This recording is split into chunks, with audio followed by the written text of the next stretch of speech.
Jean-Paul Sartre, situation 4.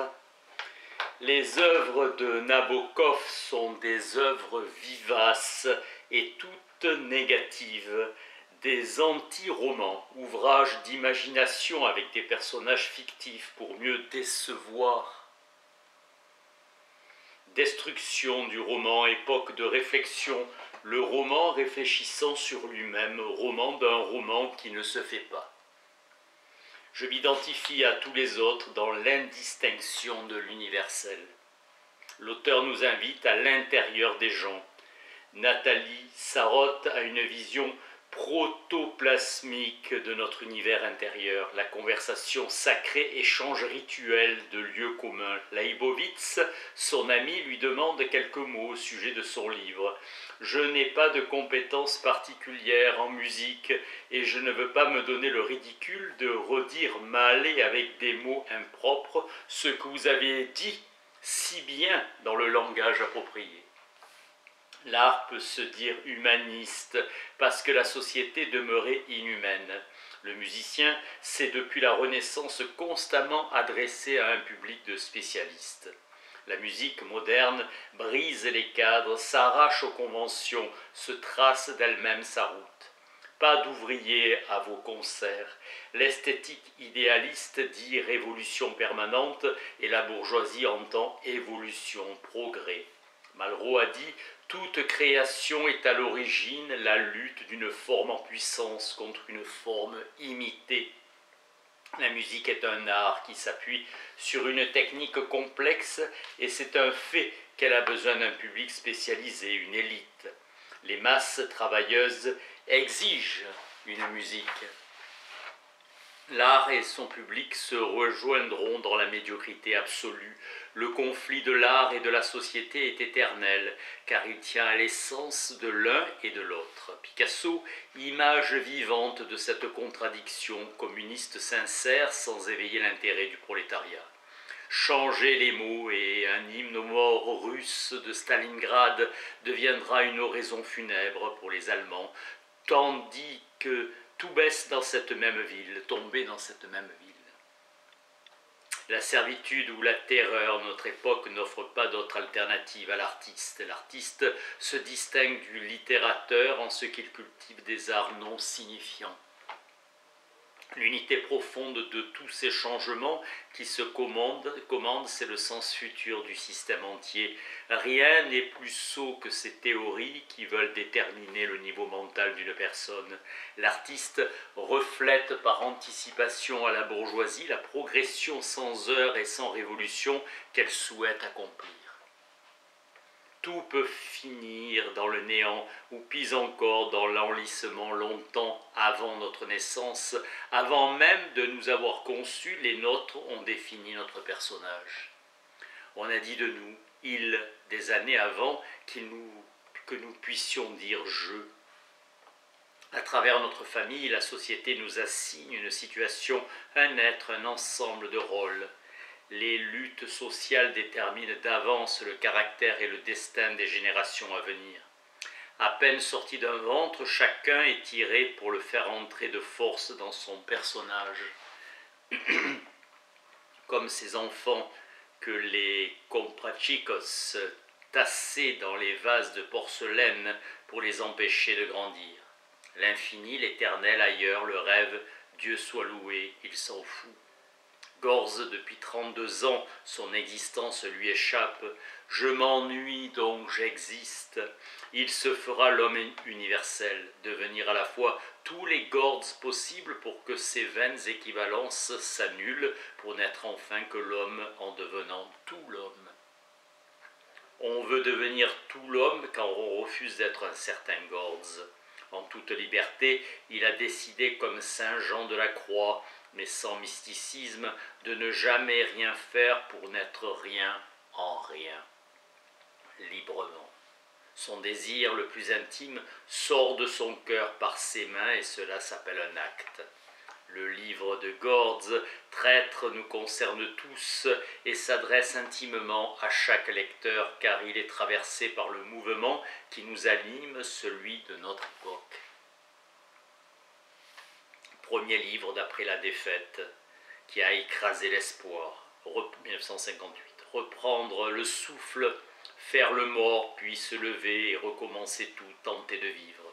La tuerie a fait de Gorz un cadavre. Il ressuscite en écrivant une invitation à la vie.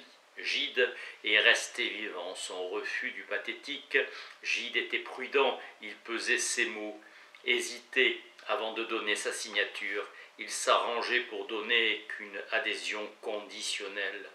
Il eut le courage de se ranger du côté de l'URSS quand il était dangereux de le faire et de se déjuger publiquement quand il estima s'être trompé. Mélange bien dosé de courage et de prudence. Gide a rendu un service inestimable à la littérature contemporaine. C'est lui qui l'a tiré de l'ornière. Symboliste. Il nous a appris que tout pouvait être dit, c'est son audace. Il a vécu ses idées. L'une surtout, la mort de Dieu. Le problème de Dieu est un problème humain qui concerne le rapport des hommes entre eux. C'est un problème total auquel chacun apporte solution par sa vie entière, attitude qu'on a choisie vis-à-vis des autres hommes et de soi-même. Il a choisi de vivre l'agonie et la mort de Dieu jusqu'au bout. Toute vérité, dit Hegel, est devenue. On voit l'aboutissement, non l'itinéraire. On prend l'idée comme un produit fini sans s'apercevoir de sa lente maturation, succession d'erreurs qui se corrigent. Gide a choisi de devenir sa vérité, exemple irremplaçable. Athéisme lentement conquis devenant sa vérité concrète. Rupture avec Albert Camus, l'amitié tend à devenir totalitaire. À nos ennemis communs qui sont légions, nous prêterons l'un et l'autre à rire. Vous êtes devenu la proie d'une morne démesure qui masque vos difficultés intérieures que vous nommez mesures méditerranéennes. Une dictature violente et cérémonieuse s'est installée en vous. Ce n'est pas à moi mais à nos raisons de vivre et de lutter et au légitime espoir que nous avons de dépasser nos contradictions. Ce qui déconcerte dans vos lettres, c'est qu'elle est trop écrite. La République des belles âmes vous aurait-elle nommé son accusateur public? Vous m'appelez monsieur le directeur quand chacun sait que nous sommes liés depuis 10 ans. Je croyais trouver un littérateur que j'ai affaire à un juge instruisant notre affaire. Vous gardez le droit relatif d'ignorer, le rideau de fer n'est qu'un miroir et chacune des moitiés du monde reflète l'autre moitié. Lorsque je vois cette plaisanterie sur les murs de Paris, allez passer vos vacances en URSS, pays de la liberté, ce ne sont pas les Russes que je trouve ignobles. Vous blâmez le prolétariat européen car il n'a pas publiquement marqué de réprobation aux soviets et aussi parce que l'Espagne est admise à l'UNESCO. Je ne vois pour vous que les îles Galapagos. La liberté n'est pas une force, elle est ou n'est pas, mais si elle est, elle échappe à l'enchaînement des effets et des causes, elle est d'un autre ordre. La limite d'un droit, c'est-à-dire d'une liberté, c'est un autre droit, encore liberté. Notre liberté aujourd'hui n'est rien d'autre que le libre choix de lutter pour devenir libre. L'histoire présente peu de situations plus désespérées que la nôtre. Vous avez été pour nous l'admirable conjonction d'une action et d'une œuvre. Vous étiez une personne, héritier de Chateaubriand et le défenseur appliqué d'une cause sociale. Selon vous, l'homme n'est entièrement lui-même que lorsqu'il est heureux. Et qu'est-ce que le bonheur, sinon le simple accord entre un être et l'existence qu'il mène, unissant l'homme à la vie? D'après vous, l'injustice est éternelle, c'est-à-dire l'absence de Dieu est une constante à travers les changements de l'histoire. Ce Dieu qui garde éternellement le silence. L'homme se réalise par la tension avec sa condition. L'homme tire son bonheur dans la lutte désespérée contre son destin révoltant. Un enfant meurt, vous accusiez l'absurdité du monde et crachiez sur ce Dieu sourd et aveugle. Mais le père de l'enfant, s'il était chômeur, accusait les hommes. Il sait que l'absurdité de notre condition n'est pas la même à Passy et à Billancourt. Dans les quartiers misérables, les enfants meurent 2 fois plus que dans les quartiers aisés. Vous avez écrit qu'une seule chose est plus tragique que la souffrance, et c'est la vie d'un homme heureux et une certaine continuité dans le désespoir qui peut engendrer la joie. On sait qu'il faut sinon l'aisance, du moins la culture, pour trouver le luxe au fond du dénuement. Votre personnalité, qui fut réelle et vivante tant que l'événement la nourrissait, devient un mirage. En 1944, elle était l'avenir, en 1952, elle est le passé, sans que vous ayez changé du dehors. La nature même a changé de sens, car les rapports que les hommes entretiennent avec elle ont changé. Comme Marx disait, l'histoire ne fait rien, c'est l'homme réel et vivant qui fait tout. L'histoire n'est que l'activité de l'homme poursuivant ses propres fins. La terreur est une violence abstraite. Vous pouvez me répondre, mais je ne vous répondrai plus. Je me refuse à vous combattre. J'espère que notre silence fera oublier cette polémique. Une brouille n'est rien, tout juste une autre manière de vivre ensemble et sans se perdre de vue. L'accident qui a tué Camus, je l'appelle scandale, car il fait paraître au cœur du monde humain l'absurdité de nos exigences les plus profondes. À 20 ans, il a découvert l'absurde, imbécile négation de l'homme. Il a pensé son insupportable condition. Dès qu'il se manifeste, l'inhumain devient partie de l'humain. 7 janvier 1960, Paul Nizan. Les communistes ne croient pas à l'enfer. La vertu avec les whisky, notre principal divertissement. L'hibernation de Nizan l'a rajeuni. Dirigez votre rage sur ceux qui l'ont provoqué. Nizan, l'homme qui dit non jusqu'au bout. Il louchait comme moi, mais en sens inverse. Léon Brunschwing nous a confondus et me félicita d'avoir écrit Les chiens de garde. Je souris. Je le copiais, mais sur moi les beaux habits se changeaient en hardes. Je me résignais à le contempler. Il ne se portait pas que sa maîtresse eût un passé. Il m'a proposé à 16 ans d'être surhomme et j'ai accepté. Nous marchions à travers Paris durant des journées. Il avait peur de mourir. Le parti nous sépara. J'étais son ami d'adolescence, un petit bourgeois qu'il aimait bien. Son extrémisme ne variait pas, il fallait ruiner l'ordre établi. Moi j'aimais quand il exista et pouvoir lui jeter ses bombes, mes paroles. Dans une société qui réserve ses femmes aux vieillards et aux riches, c'est le premier malheur d'un jeune homme sans fortune et la prémonition de ses ennuis futurs, époque du grand désir. Les surréalistes voulaient réveiller cette infinie concupiscence dont l'objet n'est autre que tout. Dans Antoine Bloyer, où il se décrit, il écrira « Aussi longtemps que les hommes ne seront pas complets et libres, ils rêveront la nuit ».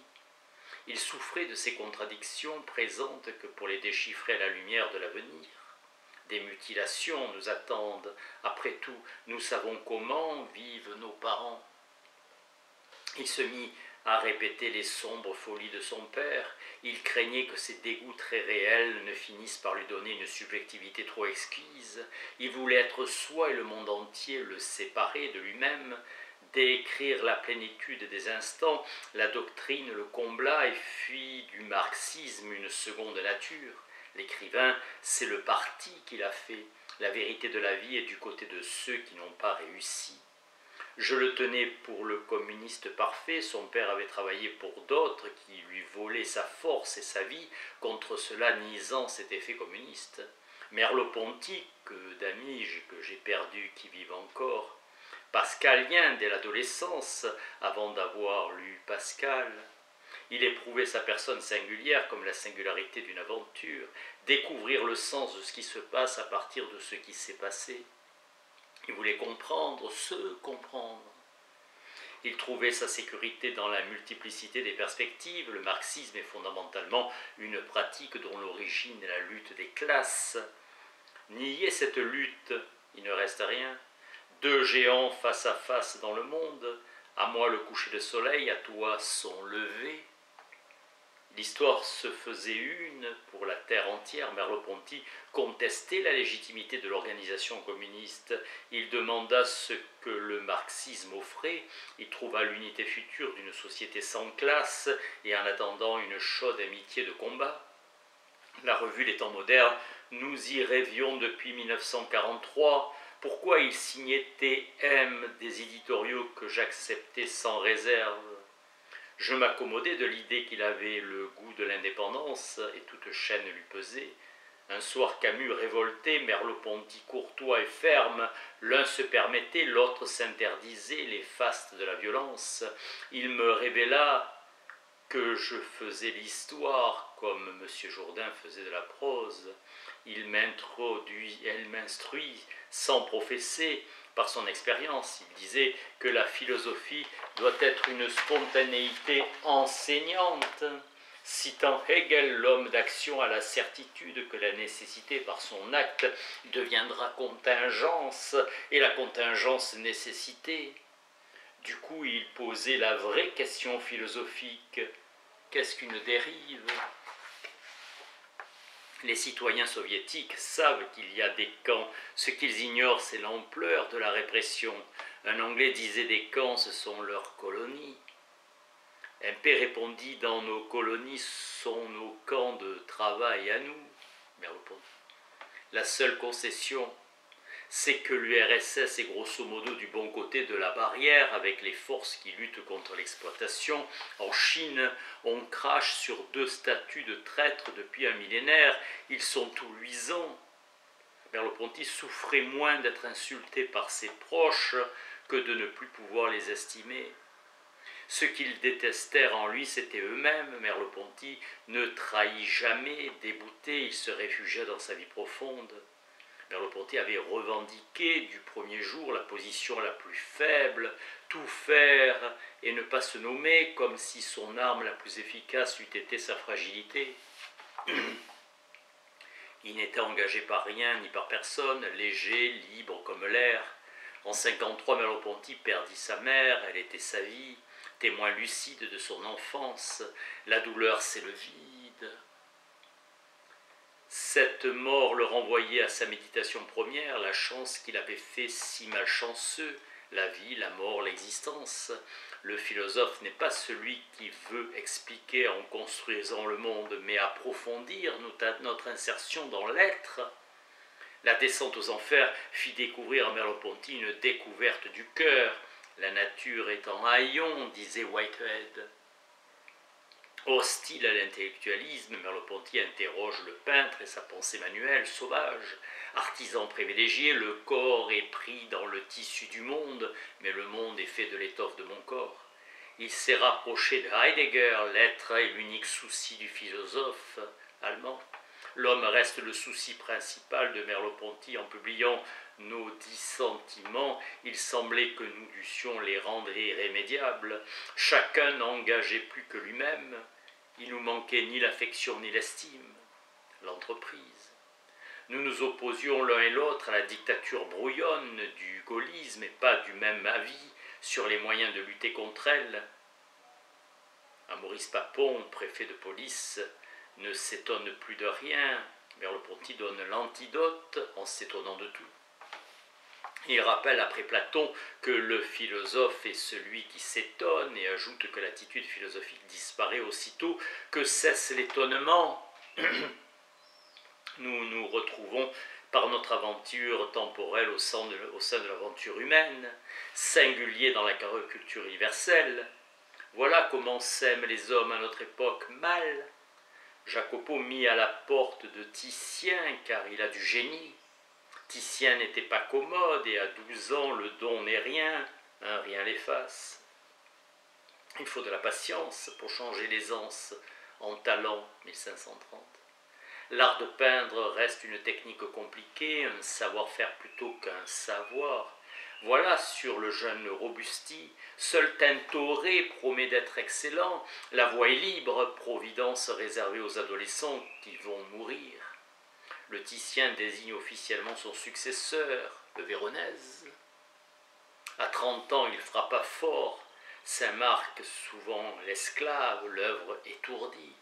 Quand on ne veut pas de ses toiles, il les donne. Jacopo, Robusti, Tintoret. Aujourd'hui, la peinture est une force et une foire au tableau. En En ce temps-là, c'était un marché aux peintres. Jacopo se battra jusqu'à sa mort. Il était mandaté par toute une population travailleuse pour reconquérir par son art les privilèges du Vénitien pur sang. Il faut produire à tout prix.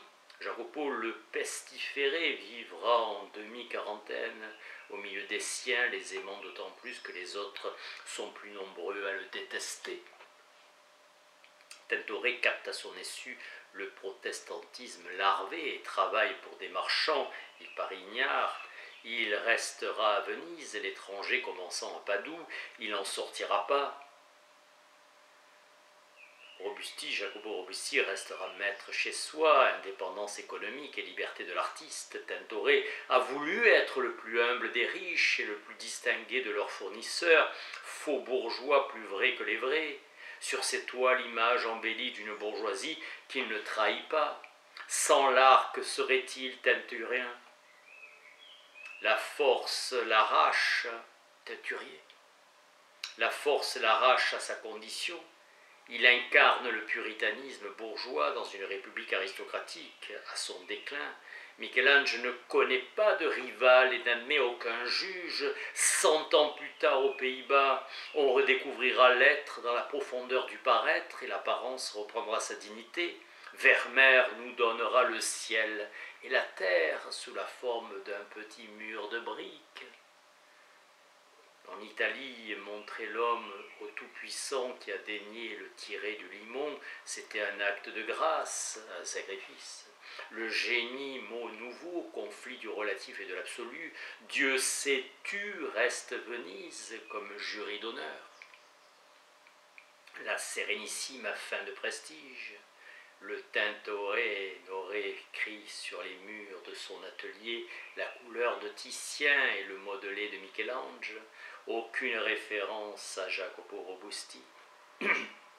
Un voyageur agacé peut demander des comptes. À Venise, une exposition de Giacometti, c'est un peuple sculptant des hommes qui traversent une place sans se voir. Le vide se glisse partout, chaque créature sécrète son propre vide. Le réel engendre le no man's land qui l'entoure, ses peintures. Comment peindre le vide? L'homme et l'objet sont dans le même tableau. Les apparitions s'affirment et se limitent en se définissant. Le contour du bras ou de la hanche se perd dans le miroitement de la lumière qu'il escamote. Il veut peindre ce qu'il voit, tout juste comme il le voit. Les yeux, le nez, la bouche, il veut en faire des feuilles dans un feuillage. Son art s'apparente à celui du prestidigitateur. Personne ne peut aller plus loin. La beauté trahit les hommes et se range du côté des rois. Van Gogh commença par tout fausser. La plus tendre, la plus innocente des gracilités naturelles est inséparable de l'horreur. Robert la Poujade peint le couple, montre la torture car c'est notre profondeur. La beauté ne cache pas, elle montre. L'artiste est un suspect, il jouit de grands avantages, mais tout citoyen possède en échange le droit de lui réclamer des comptes. La nature et les autres lui ont fourni des prétextes. Si le peintre veut animer sa peinture, qu'il projette sur les choses la transcendance de l'homme, nulle part André Masson n'a mieux joué de la ligne. Alléger, mobilité, les contours, les tournoiements et les surfaces ne sont plus sensibles. L'artiste, disait Paul Klee, est mieux qu'un appareil photo, en plus subtil. Il est une créature sur terre dans l'universel, créature sur un astre parmi les astres. Klee justifie son réalisme. L'être réside dans la fonction précise, remplissant ce qu'on peut encore appeler Dieu. Volz répond en reflet, il est superflu de nommer Dieu ou d'apprendre quelque chose par cœur. Sous le pinceau, Klee s'approche de l'acte pur. Volz donne dans un quiétisme contemplatif. Ce qui compte, s'ouvrir, attendre, saisir l'insaisissable, ou plutôt se laisser saisir par lui. Ouvrons la besace de Volz. L'univers est un doigt, toute chose est un cheval.